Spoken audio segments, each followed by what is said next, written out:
সামান্য বৃষ্টি হলেই রংপুর নগরীর বিভিন্ন স্থানে সৃষ্টি হয় জলাবদ্ধতা। নিয়মিত ড্রেনগুলো পরিষ্কার না করায় বৃষ্টির পানি জমে জলজট তৈরি হওয়ায় ভোগান্তিতে পড়েছেন নগরবাসী। রাস্তায় জমে থাকা পানির সঙ্গে ড্রেনের ময়লা পানি মিলে সৃষ্টি হচ্ছে দুর্গন্ধ। এতে স্বাস্থ্য ঝুঁকিতে রয়েছে নগরবাসী। সিটির প্রধান নির্বাহী বলছেন, জলাবদ্ধতা রোধে নগরীর ড্রেনগুলোর সংস্কার কাজ করা হচ্ছে।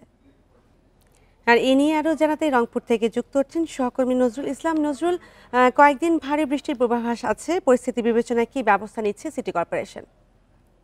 বান্ডেল থাকলে প্রতি সেনমানিতে টাকা বাঁচবে।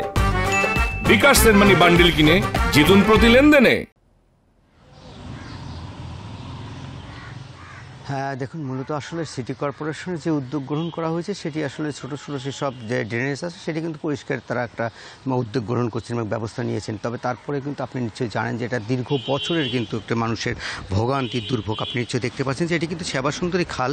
এই খালে আপনি নিশ্চয়ই দেখছেন যে এই পানিগুলো একেবারে ময়লা, দুর্গন্ধ এবং আবর্জনায় ভরে গেছে। এটি কিন্তু 40 ফিট চওড়া ছিল, সেটি কিন্তু এখন আস্তে আস্তে কিন্তু মানুষের জমি দখল করে এবং ঘরবাড়ি উঠে কিন্তু এটিকে একদম পুরো 10 ফিটে চলে আসছে। তার মানে হচ্ছে এই খাল কিন্তু ভরাট অর্থাৎ খনন করা না হওয়ার কারণে কিন্তু এই যে অল্প বৃষ্টিতে, সামান্য বৃষ্টিতে কিন্তু পুরো রংপুর শহর অনেক স্থানে প্রায় 40 থেকে 45টি পয়েন্টে কিন্তু পানি জমে যায়।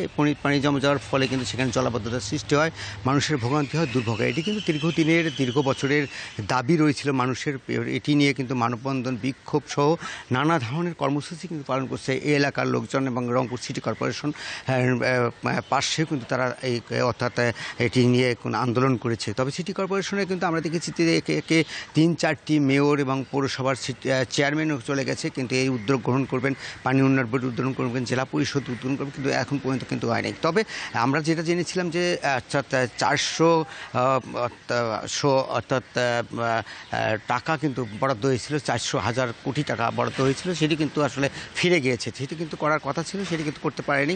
অর্থাৎ এটি কী কারণে অর্থাৎ লালফিতায় বন্দি আছে এটি কিন্তু কেউ জানে না। তবে এখানকার যারা নগরবিদ রয়েছেন এবং যারা সুশীল সমাজ রয়েছেন তাদের দাবিটা হচ্ছে যে দীর্ঘদিন ধরে তারা এই কাজ করে যাচ্ছেন এবং শ্যামাসুন্দরী নিয়ে এবং জলাবদ্ধতা নিয়ে, ড্রেনেজ ব্যবস্থাগুলো নিয়ে কিন্তু এখন পর্যন্ত সেটি আলোর মুখ দেখেনি। মানুষের দুর্ভোগ এটি থেকে গেছে। আপনি নিশ্চয়ই দেখতে পাচ্ছেন যে এটি কিন্তু একদম শ্যামাসুন্দরী মেন জায়গা, অর্থাৎ মূল জায়গা। এটি কিন্তু এই শ্যামাসুন্দরী কিন্তু ঘাঘট পয়েন্টে গিয়ে কিন্তু এটার অবস্থান করছেন। ঘাঘট পয়েন্ট থেকে কিন্তু পানি অর্থাৎ প্রবাহিত হয়ে কিন্তু এই খাল দিয়ে অর্থাৎ যায় আরেক ঘাঘটে।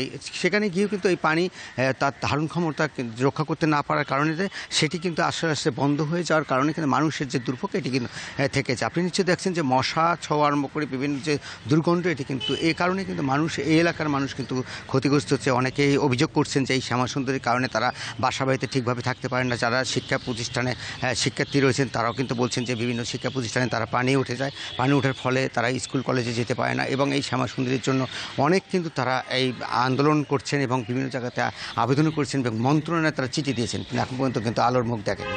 এই ছিল আসলে শ্যামাসুন্দর থেকে সর্বশেষ। রংপুরের জলাবদ্ধতা নিয়ে জানাচ্ছিলেন সহকর্মী নজরুল ইসলাম।